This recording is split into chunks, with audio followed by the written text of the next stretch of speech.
PM Modi आज Brazil के दौरे पर रवाना हो रहे हैं। इस यात्रा के दरमियान नरेंद्र मोदी ब्रिक्स शिखर बैठक में शिरकत करेंगे, जहां उन्हें चीन के राष्ट्रपति शी जिनपिंग के साथ साथ रूसी राष्ट्रपति व्लादिमीर पुतिन के साथ मुलाकात का मौका मिलेगा। आज ब्राजील रवाना होंगे पीएम नरेंद्र मोदी। ब्राजील के फोर्टालेजा में होगी ब्रिक्स की शिखर बैठक। ब्राजील, रूस, भारत, चीन और दक्षिण अफ्रीका के नेताओं की बैठक। प्रधानमंत्री नरेंद्र मोदी ब्रिक्स के 5 देशों के शिखर सम्मेलन में भाग लेने के लिए आज ब्राजील रवाना हो रहे हैं। 14 से 15 जुलाई के बीच आयोजित होने वाली शिखर बैठक में ब्रिक्स बैंक की स्थापना को अंतिम रूप दिए जाने के साथ ही संयुक्त राष्ट्र में सुधार की आवाज भी उठाई जाएगी। यात्रा के दौरान पीएम मोदी आज रात बर्लिन में गुजारेंगे, जिसके बाद वो सोमवार को ब्राजील के शहर फोर्टालेजा के लिए रवाना होंगे। यानी कि ब्राजील, रूस, इंडिया, चीन और साउथ अफ्रीका के नेताओं की शिखर बैठक होगी। किसी अंतर्राष्ट्रीय और बहुपक्षीय मंच पर उपस्थिति दर्ज कराने का मोदी के पास ये पहला मौका होगा।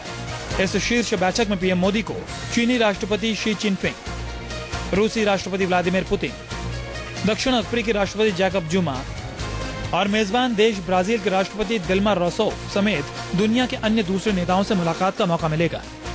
पहले से तय कार्यक्रम के मुताबिक बर्लिन में जर्मनी की चांसलर एंजेला मार्केल ने मोदी की मुलाकात की योजना थी। इसके साथ एक उच्च स्तरीय प्रतिनिधि मंडल भी ब्राजील की यात्रा पर जा रहा है, जिसमें वित्त राज्य मंत्री निर्मला सीतारमण, राष्ट्रीय सुरक्षा सलाहकार ए के डोभाल, विदेश सचिव सुजाता सिंह और वित्त सचिव अरविंद मायाराम शामिल हैं। ब्रिक्स के डरबन शिखर सम्मेलन में ब्रिक्स देशों और अन्य उभरती हुई अर्थव्यवस्थाओं और विकासशील देशों में इंफ्रास्ट्रक्चर और विकास परियोजनाओं के लिए संसाधन जुटाने के लिए ब्रिक्स बैंक स्थापित करने का फैसला किया गया था, जिसके लिए $100 अरब के इमरजेंसी फंड के बारे में फैसला किया गया था। कुल मिलाकर ब्रिक्स बैंक को एक ऐसा विकास बैंक बनाने पर सहमति बनी जो ब्रिक्स के सदस्य देशों और अन्य दूसरे विकासशील देशों को रियायती ऋण देगा। फोर्टालेजा की शिखर बैठक में इस बात पर चर्चा होगी कि ब्रिक्स बैंक के फंड में सदस्य राष्ट्रों का योगदान कितना होगा और इसका मुख्यालय शंघाई में होगा या नई दिल्ली में। जाहिर है, इस बैठक में प्रधानमंत्री नरेंद्र मोदी को अंतर्राष्ट्रीय मंच पर अपनी मजबूत उपस्थिति दर्ज कराने का एक बेहतर मौका मिलेगा। Bureau report, news 24। आपको बता दें कि 17 तारीख तक पीएम नरेंद्र मोदी इस शिखर सम्मेलन में हिस्सा लेने के लिए ब्राजील में रहेंगे। इसे बहुत ही अहम मान रहे हैं, लेकिन इस बीच खबर यह भी आ रही है कि उनकी गैर हाजिरी में पीएमओ के सवालों के जवाब जितेंद्र सिंह की तरफ से दिए जाएंगे। 11 बजे आज ब्राजील के लिए रवाना हो रहे हैं प्रधानमंत्री नरेंद्र मोदी, जहां पर ब्रिक्स समिट में वो हिस्सा लेंगे और 17 तारीख तक वो वहां पर रहेंगे। उसके बाद उनकी वापसी होगी। हमारे साथ इस वक्त रमन कुमार, हमारे संवाददाता, इस वक्त जुड़ रहे हैं। रमन, जितेंद्र सिंह नरेंद्र मोदी की, पीएम नरेंद्र मोदी की गैर हाजिरी में यहां पर पीएमओ से जुड़े सवालों के जवाब देंगे, लेकिन सवाल यहां पर यह भी खड़ा हो रहा है कि कैबिनेट की बैठक कौन बुलाएगा, यानी कि नंबर 2 की स्थिति क्या अभी तक साफ नहीं है पूरी तरीके से? बिल्कुल, ये अपने आप में ऐसा कहें कि जो परिपाटी चली आ रही थी इतने दिनों से, उस परिपाटी को तोड़ने का काम नरेंद्र मोदी ने किया है।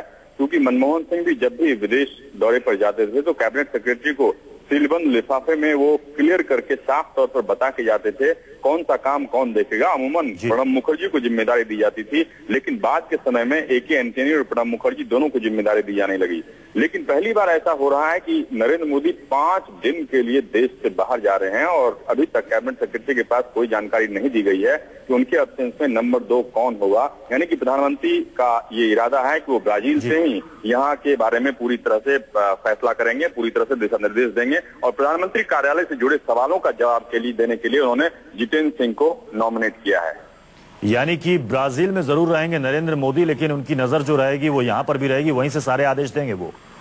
जी बिल्कुल बिल्कुल बिल्कुल। देखिए कि प्राइम मिनिस्टर जब जहां भी जाते हैं, चाहे फ्लाइट में हो या जहां पे उनका निवास होता है, वहां पे पूरा प्राइम मिनिस्टर ऑफिस सेटअप रहता है। प्रधानमंत्री अपने ऑफिस से पूरे देश के हालात का जायजा ले सकते हैं, इसमें कोई दिक्कत नहीं होगी। लेकिन अमूमन जो परिपाटी के लिए आ रही थी, उस परिपाटी को तोड़ने का काम यही है रमन कि अभी तक नंबर 2 की हैसियत किसकी होगी ये साफ नहीं हो पाया।